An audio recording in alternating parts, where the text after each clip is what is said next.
Hi folks, my name is Retik Passi and today I'm conducting my mock interview questions and here's the first question. What inspired you to pursue a career as a development service worker? Describe a specific situation that influenced your thinking towards person living with development disabilities and your dual diagnosis. So I choose DSW professional field just because there's my friend who is pursuing the same course and he has just graduated now, and he advised me to choose this career for my future career advancement and gain some skills and something else. So first of all, I love working with people and supporting them. So my philosophy of care is everyone deserves equality rather than their gender, caste, religion, or abilities or disabilities. So as I'm from India, in my back home, there are not a lot of services for disabled people or the people living life differently abled. There are no services there. But when I came in Canada, I found that these people are supported in a very good way, and they are being supported for their future and for their care. So here I'm just going to gain some skills and practices working in this field so that I can apply these all practices back home. This was the situation that inspired me for pursuing this DSW profession. What are some strategies you use to manage your time efficiently and to maintain healthy self-care practices? Yeah, that's a very awesome question because self care is very necessary in this field because when working with people or individuals or children, people get exhausted while supporting them, and there are a lot of situations that we find might be very difficult to deal with. So I have here a small breakdown of my tasks. So what I do is I prioritize my tasks. So I just prioritize by marking them which task is very necessary or which task need more time, and then I have created a schedule for every work.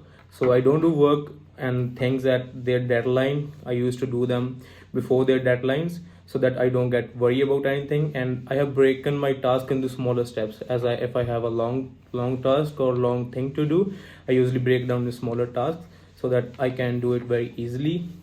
I avoid multitasking. I do one task at one time. And for my self care, I usually practice some exercise in gym and yoga at home. So because self care is very necessary in this field, so I use these some mindful meditation or some exercise that can relax me and get me out of stress. Describe a time when you had to be adaptable and flexible in a new situation. So adapting and being flexible in new situation is a valuable skill. So one example of a time when I had to adapt myself when I start a new job at Best Western Hotel. So this was a different field for me prior to my old work. So there are a lot of things I have to worry about and I have to deal out with.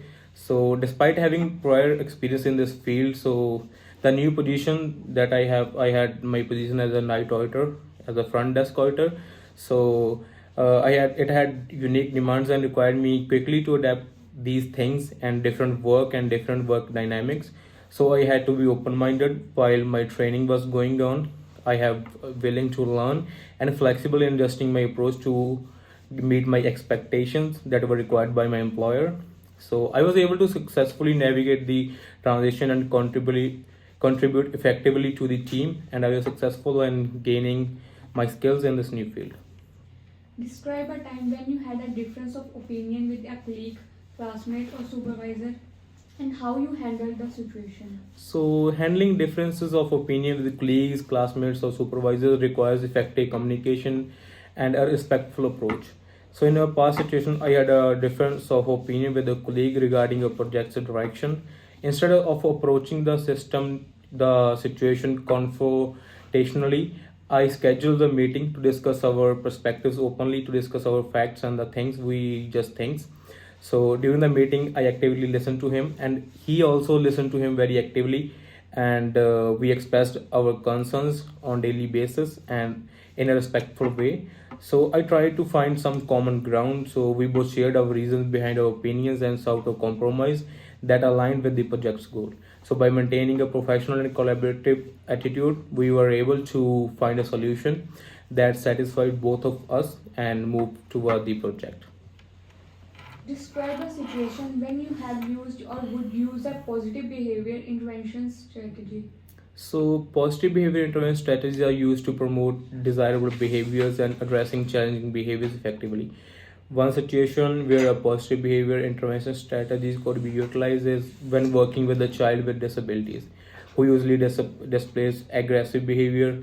Instead of punishing the child for aggression, the strategy would focus on identifying the underlying triggers, the triggers that might trigger the situation or might trigger the problematic behavior. So this might involve creating a schedule, a routine, or creating a calm environment so where they can keep be calm now, and so teaching alternative coping skills and reinforcing positive behaviors through rewards and praise.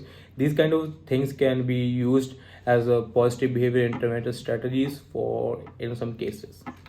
Do you have any question? Yeah, I have one question. So, what are your company's future goals, long term goals or short term goals? Can you please explain them? Thank you.